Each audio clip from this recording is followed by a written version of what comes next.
So today we're going to talk about the current trends of 21st century piano pedagogy. 이제 오늘 제가 여러분과 이제 나눌 이야기는 처음 피아노를 배우는 학생들에게 필요한 교수학적인 배려가 지금 21세기에 어떤 식으로 적용이 되고 있는지 그런 부분들을 나누고 싶습니다. For example, I had one little student who was very slow. 이제 저한테 이제 예를 들자면 한 학생이 있는데 이 학생은 배우는 속도가 굉장히 느려요. And I was very, very patient. 그리고 저는 선생님으로서 가르칠 수밖에 없겠죠. And one Christmas she said, my parents are going to buy me a piano. 이제 어느 해에 크리스마스가 다 됐을 때 저한테 와가지고 선생님 저 부모님께서 저한테 피아노를 사주신다고 하셨어요. She had been playing on a horrible instrument. 근데 그 아이는 실제로 피아노를 그렇게 잘 치지 못하는 학생이거든요. She said, I don't want you to see what I practice on. 심지어 그 학생은 선생님한테 와가지고 나는 내가 연습하는 동안 선생님이 지켜보는 게 싫다고 혼자 혼자서 연습하고 싶다고 항상 말하는 아이예요. So she looked at my grand piano at home and said, I want a grand piano just like yours. 그런 다음에 저한테 와서 이제 선생님 가지고 있는 그 그랜드 피아노를 보고 나도 이 그랜드 피아노 가졌으면 좋겠어요 하고 이렇게 얘기를 했었어요. And I said, don't worry, just take and enjoy anything that your parents can get for you. 그냥 그 생각하지 말고 어떤 거든지 그냥 어머님 사주시는 대로 가지고 열심히 피아노 연습하고 즐겨보라고 이렇게 얘기를 했더니 And she said, Dr. Marley, you don't understand. 그랬더니 그 학생이 와가지고 말라이스 박사님이 당신 정말 저를 이해하지 못하는군요 하고 이렇게 얘기를 했다는 거예요. She said, our piano's in the dining room and we never eat in the dining room. 피아노가 우리 그 식당에 와 있다고. 그래서 식당에서 지금 밥을 먹을 수가 없다고 피아노가 식당에 와 있어서 그 얘기를 했. And she said, I told my parents we could sell all the dining room furniture and put the grand piano in the dining 그래서 room. 그냥 엄마한테 가서 우리 지금 식탁에 있는 모든 가구들 다 팔아치우고 그랜드 피아노를 식탁에다 딱 놔주면 자기가 열심히 연습할 수 있겠다고 얘기를 했던 거예요. So the other things that we're going to talk about today are things such as a non-linear approach that Kelly will help to explain. 이제 그 다음번에 저희가 이제 오늘 우리가 한번 이야기해볼 내용은 실제로 이제 비선형 접근법이라는 부분에 대한 부분인데 사실 아마 여러분들이 비선형 접근법은 굉장히 처음 들어 생소한 접근법이 될 거예요. 근데 교육학적으로 본다면 항상 아이들이 언제나 똑같은 방식으로 쭉 지속적으로 똑같이 이렇게 배우는 것이 아니라 이렇게 배우는 것은 그냥 선형이에요. 그냥 나선형으로 그래서 쭉 똑같은 레벨에서 똑같이 반복적으로 이렇게 들어가는 것을 말을 하는데 비선형 접근법이라는 것은 이 아이가 초점초점 처음에 이렇게 배우다가 어느 순간 도전하는 과제를 줘서 뛰어넘을 수 있도록 그래서 이렇게 뛰어넘었을 때 사실은 여기서 바로 뛰어넘은 그 단계로 가는 것이 아니라 한 번 도전을 했다가 그 다음 단계로 다시 내려와서 이렇게 가는 것을 비선형 접근법이라고 해요. 그래서 쭉 똑같은 부분이 아니라 계속 왔다 갔다 하면서 계속 늘어가는 이런 접근법을 비선형 접근법이라고 얘기를 해요. And if we have time, I'll talk a little bit about discovery learning, which is a great way to teach students. 그리고 오늘 제가 여러분과 나누고 싶은 것은 발견학습과 친숙성 훈련에 대한 부분이다. 아마 이 부분도 여러분들이 조금 들어보시지 못한 용어일 수도 있겠지만 실제로 아이들을 가르치는 데 있어서는 굉장히 교육학적으로 굉장히 중요한 부분이기도 해요. And when the president of the publishing company in America said, Helen, will you please write a method for me? I said it must be a classical method because I think that classical music is the fundamental of all students' education. 이제 FCH 음악 출판사의 사장님께서 처음에 이제 저한테 피아노 교재를 한번 써보면 어떻겠냐고 제안을 하셨을 때 저는 만약에 내가 교재를 쓴다면 이 교재는 꼭 클래식 음악에 집중할 수 있도록 만들어주는 교재를 써야 되겠다고 생각을 했었어요. 왜냐하면 이 클래식 음악이라는 것이 아이들 발달 상황이나 아니면 전 평생을 거쳐서 굉장히 중요한 영향을 미치기 때문이죠. So as you look through this method with me today, you'll see a lot of classical composers that you recognize, like Bayer and Turk. 그래서 여러분들이 오늘 이 교재를 저와 함께 피아노 석세스 교재를 한번 보시면 아마 여러분들이 지금 벌써 알고 있는 바이에라든지 트위크라든지 체르니라든지 여러 클래식 작곡가들이 소개되어 있는 것을 보실 수 있으실 거예요. And you also hear lots of classical arrangements. 그래서 또 이제 다른 한 가지는 우리가 클래식 작품이긴 하지만 난이도가 높은 곡 같은 경우에 아이들이 칠 수 없기 때문에 난이도를 그 아이의 수준에 맞춰서 편곡을 해서 또 소개를 하고 있기도 해요. And pieces that help students get into real classical repertoire earlier. 그래서 이 학생들이 실제로 선생님 입장에서는 학생들이 클래식 레퍼토아로 빠른 시기에 들어갈 수 있도록 이제 만들어주는 것이 이 교재의 목적이기도 하죠. So let's go ahead and talk about the history of piano methods. 그래서 We'll talk 이제 about pacing. 저는 여러분들과 함께 이제 각 교재별로 이때까지 나와 있는 모든 이제 교재들마다 약간의 진행 속도가 다 다른데 그 진행 속도에 대해서 한번 얘기를 해보고 싶어요. So if we think about piano pedagogy in 3 phases, the first phase was the older methods that really went fast in their pacing. 이제 피아노 우리가 교수학적으로 살펴볼 때, 교재를 살펴볼 때 이제 3가지 단계로, 3가지로 구분을 할 수가 있는데 한 가지는 사실은 가장 오래된 피아노 교재들이 속해 있는 그룹이에요. 이 가장 오래되어 있는 이제 피아노 교재들은 주로 진행 속도가, 그러니까 진도가 굉장히 빠르게 나가고 있었어요. Sometimes we call these the no pain, no gain methods because students really had to work hard to get good. 그래서 이런 교재를 썼던 교수학자들은 실제로 고통이 없으면 열매도 없다? 이런 정신으로 사실은 아이들한테 굉장히 많은 푸시를 가했었던 거죠. 못하면, 육체적으로 괜찮으면 나중에 너가 다 보상을 받을 것이다. 이런 식으로 굉장히 혹독하게 연습을 시키곤 했었어요. And these methods are so intense, and the teachers are so intense, that if we do well, then we actually really enjoy classical music. 그래서 지금 이때 선생님들은 실제로 선생님들도 굉장히 무서웠고 교재 자체도 굉장히 실제로는 그렇게 쉽게 나가는 교재가 아니었어요. 근데 이제 하고 나면 선생님 입장에서는 너가 2단계만 지나고 나면 나중에 클래식 음악을 잘 연주할 수 있을 거야. 이런 식으로 다독이곤 했었죠. And not to mention the psychological issues that pianists have by being taught in those really fast methods. 근데 이때 시기는 한 가지는 실제로는 정서적으로 아이들한테 어떤 부분이 필요한지는 실제로 고려되지가 않았던 부분들이 사실은 많았어요. So then we go to phase 2 of history of methods. 이제 두 번째 우리가 피아노 교수학적으로 볼 때 교재의 이제 두 번째 단계를 한번 살펴본다면, And teachers and teaching materials decided to rebel against those really fast, harder methods. 근데 이제 이 단계, 두 번째 단계 선생님들은 실제로 첫 번째 단계에서 너무나 고통스럽게 피아노를 배웠기 때문에 조금 쉽게 첫 번째 단계에 반해서 굉장히 쉽고 그냥 재미만 추구하는 그런 교재들을 많이 집필을 했었어요.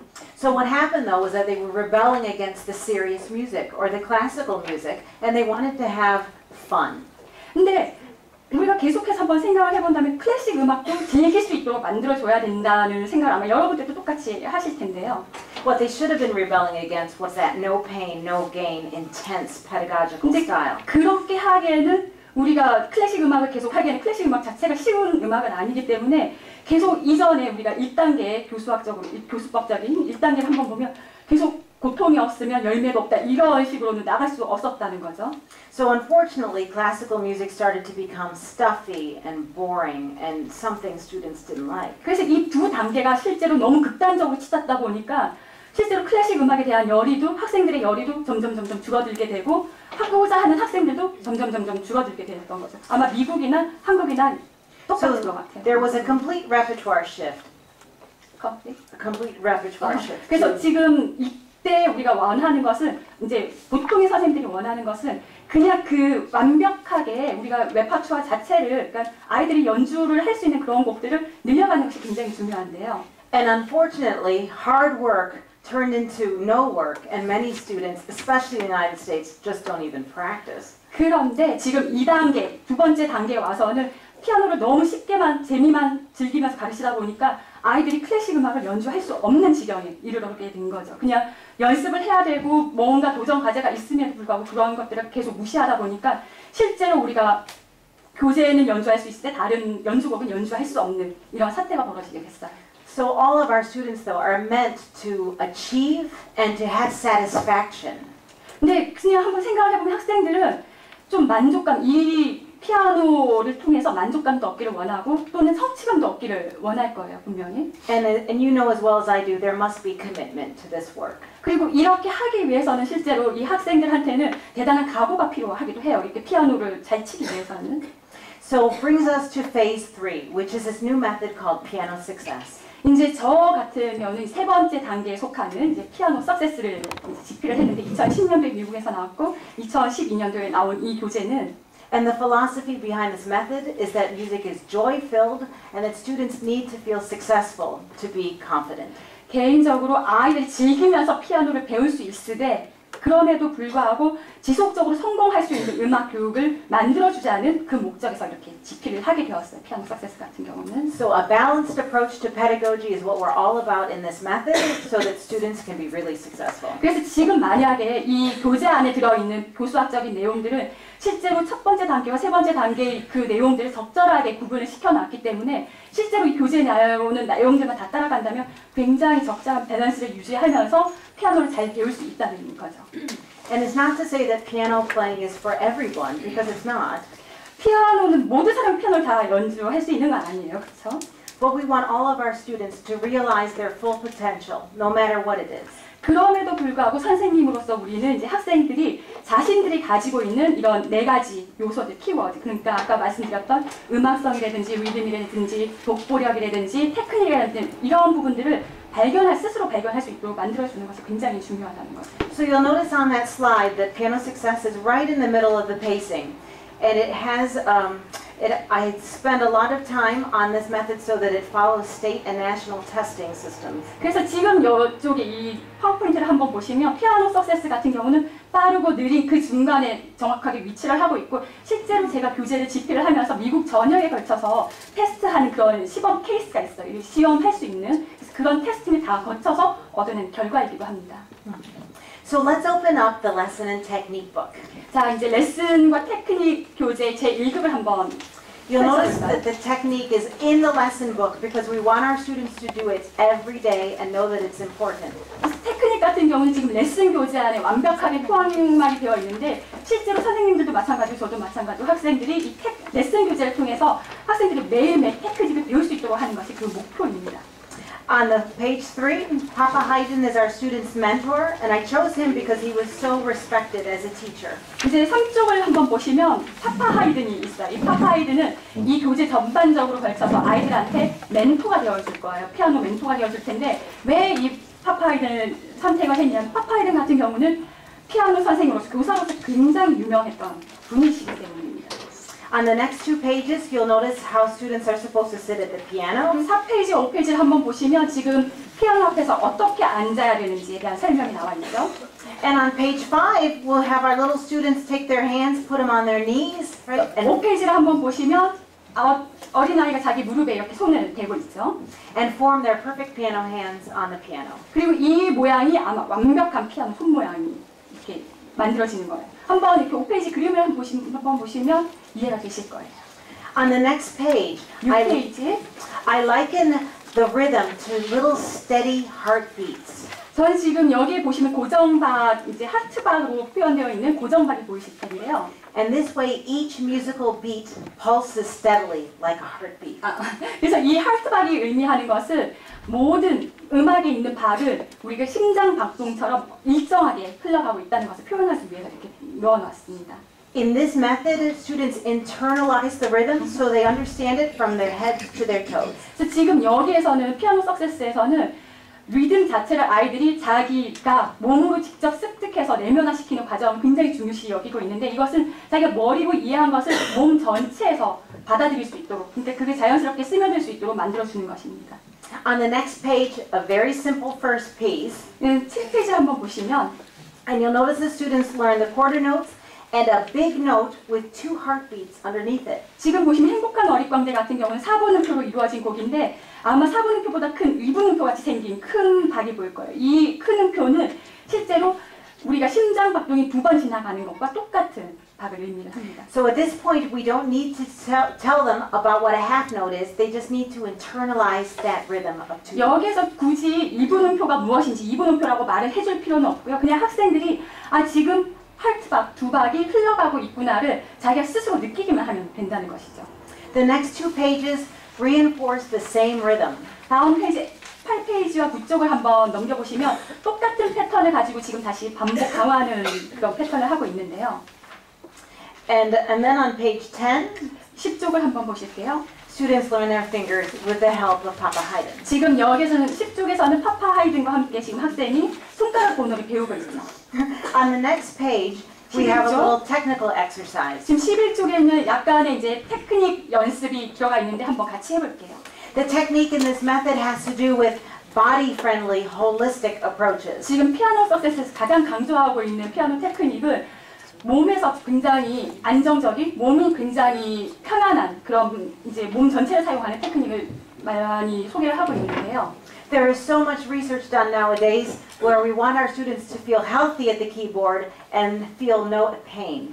지금 현재 굉장히 많은 연구 결과를 한번 여러분께 소개를 해드리면 실제로 그냥 고통 없이 아이들이 굉장히 편안하게 칠 수 있는 그런 테크닉을 실제로 많은 선생님들이 미국에서는 좀 가르치고 소개하고 있는 편이기도 합니다. So the techniques that we teach in this method really help our students to understand how their bodies work when they play. 그래서 지금 이 피아노 석세스 같은 경우는 아이들 스스로가 자기 몸이 피아노를 연주할 때 어떤 식으로 움직이는지를 정확하게 이해해서 그렇게 연주해서 나중에 이 연주 자체가 굉장히 아름답게 연주할 수 있도록 만들어주는 것을 목표로 하고 있죠. So in this little technical exercise, when your little children come in and they're tired or they're very wound up, 지금 11페이지를 보시면 그 아이들 3명, 아이들 4명이 같이 있는데 한쪽은 굉장히 이 몸이 긴장되어 있고 한쪽은 굉장히 느슨하게 풀려 있죠. then we ask them to do this. So we have them stand up, and if you do this with me, 다 같이 한번 일어나서 한번 해볼까요, 같이? and we say, scrunch your shoulders up to your ears. 그 다음에 어깨를 비있는 데까지 같이 한번 올려볼게요. And this does not feel good.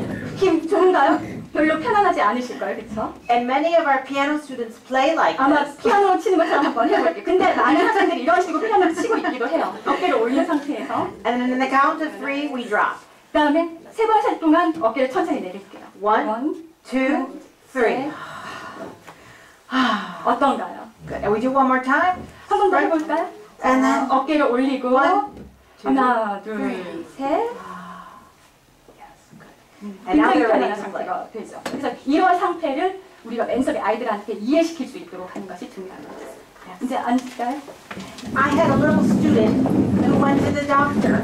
저한테 이제 굉장히 어린 학생이 한 명 있는데 이제 의사한테 갔어요. 그 학생이. And she had to get a shot. 이제 주사를 맞았어야 되는데 병원에서. And she was very nervous. 근데 다 여러분들 똑같겠지만 이제 주사 맞는 게 굉장히 무서웠던 거예요. She said, Dr. Marley, I thought of that little exercise we do at the beginning of every lesson. 근데 그 학생이 선생님 제가 병원에 갔는데 이 맨날 했던 이 지금 11페이지에 나오는 이 연습이 And she said, I did that, and I relaxed my shoulders, did the shot, and I didn't feel a thing. really? Yes. 근데 이 어린 친구가 이제 병원에 가서 주사 맞을 때 너무나 무서워가지고 갑자기 11쪽에 나와 있는 이 그림이 생각이 났던 거예요. 그래서 의사 앞에서 주사 놓기 전에 잠시만 기다려달라고 그러고 어깨를 한번 올렸다가 내린 다음에 주사를 찔렀대요. 그랬더니 굉장히 편안해졌다고 얘기했어요. So, the reason why we have our students understand big muscle movement is so that later they learn how to understand the smaller muscles of the body. 지금 우리가 원하는 것은 아이들이 대근육을 먼저, 몸 전체를 먼저 사용을 하고 나중에 이것들이 손가락 끝까지, 그러니까 작은 소근육을 발달시키는 단계로 이렇게 넘어가게 될 텐데요. Okay, now I don't want to spend too much time on reading, but I do want to say that reading is such an important factor in our students' learning. 사실 저 같은 경우는 가르칠 때 독보에 그렇게 많이 투자를 하는 편은 시간 투자를 하는 편은 아니지만 그렇다고 독보가 중요하지 않다는 말은 결코 아니에요. And if we look at the history of all methods, the problem is, and the fact is, that many students just can't read when they learn. 아마 여러분들도 똑같은 상황들이 한국에서도 아마 많이 벌어질 텐데 학생들이 몇 년을 배워도 악보를 못 읽는 학생들이 너무나 많아요. Yes, and it's so frustrating to get a transfer student who's been playing for 4 or 5 years. We put a piece of music in front of them. 이제 그것보다 더 사실은 심각한 상태는 만약에 새로 저한테 배우러 오는 학생들, 그러니까 다른 데서 배우다가 저한테 배우러 오는 학생들이 4, 5년이나 배웠음에도 불구하고 새로운 음악을 딱 줬을 때 악보를 못 읽는 상황들이 굉장히 많이 발생을 하고 있다는 거죠. So I thought to myself, enough. I don't want to see this ever again in a method. 근데 이제 저 같은 경우는 이 피아노 교재를 집필을 하면서 이런 상황은 절대 없어야 된다고. 이런 상황이 피아노를 배우면서 만약에 4, 5년이 지나도 악보를 못 읽는 상태가 벌어진다면 사실은 피아노 교재의 역할은 없어지는 거나 마찬가지라고 생각을 했어요.